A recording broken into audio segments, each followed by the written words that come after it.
Well, we can't help but worry when we put all of our information out there online, especially now when so many people are using the internet to purchase Christmas gifts. So how do we know who is reputable and what sites are not so much? We are caught in the web this morning with our Mike Allen, who always has some great advice for helping us when we're online. And Mike, we're always online these days, and we'll be a lot more in the coming weeks as we're doing our shopping. So we want to get some tips. Let's start here.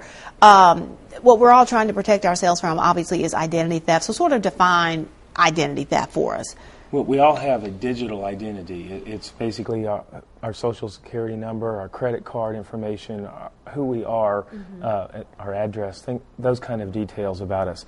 And if you have that critical information, somebody could actually spend money in your name and make you liable for it. How easy, though, is it really for somebody to access that information? Because, you tend to think if you're online shopping and you put in your American Express card number and all this other stuff that it's just between you and that retailer. So how easy is it for somebody to get it?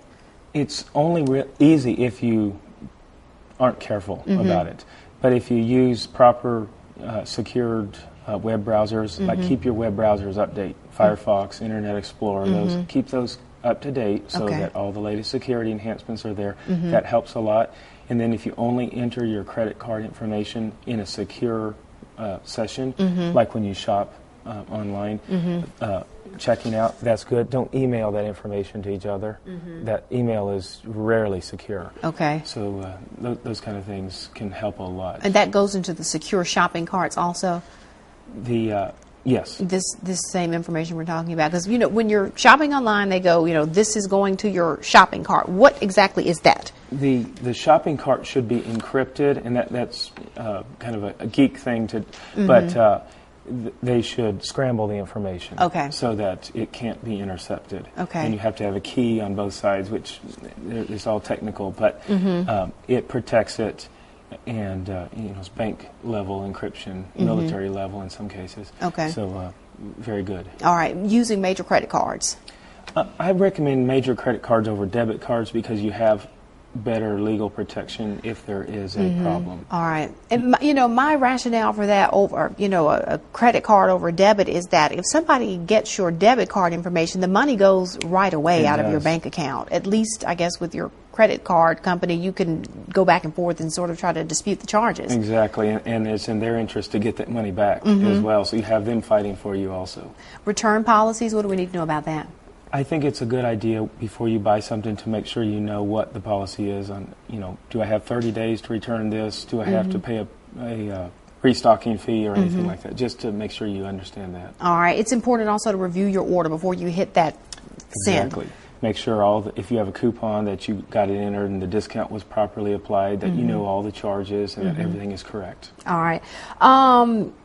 Printing a receipt. Sometimes I get to the end of my order and I have to admit to you, I don't print a receipt because I say they're going to send it to me by email anyway. Right. And printing a receipt is not as important as it used to be. They didn't always send the email. Now virtually everybody sends the email. So sometimes I'll just check my email first, make sure I got the receipt that way, and then if I do, I can save the paper. All right. And it's nice sort of to have that hard copy in your hand, though. So just keep a copy of the receipt's probably more accurate. The electronic is fine. Another great thing I love that retailers online will do is allow you to track where your package is and when it's going to get there.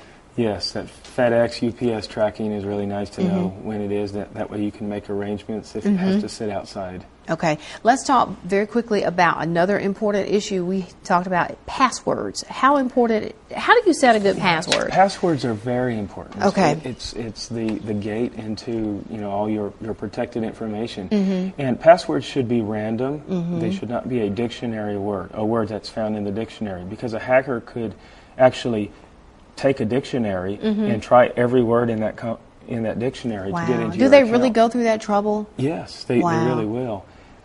So you can make a sentence up that's easy for you to remember and take maybe the first letter of every word in that sentence. And then go ahead and use the punctuation too. So don't use your college year and the college that you graduated not all from. numbers. That's not a good idea. Try to use letters, numbers, uppercase, lowercase, some symbols in there if you can, a period or something. That's a good idea. find a sentence and then use the first letter of each word in that sentence. Right. That's a good idea. And I know it's trouble, but it's a good idea to have a different password for different logins. That way, if somebody gets compromised, like this website is compromised, they don't have all your information. All right. And very quickly, we're about out of time. What's the need to change a password ever so often? Some people say do that. Yes, that just as a security measure, because to keep it more random. Okay, every once in a while. All right, good information as always, Mike. We appreciate it. Happy shopping, everybody, online. All right, it gives Eat Until It Hurts an entirely new meaning. Just ahead, the price of Thanksgiving dinner, mid-morning, when we come back.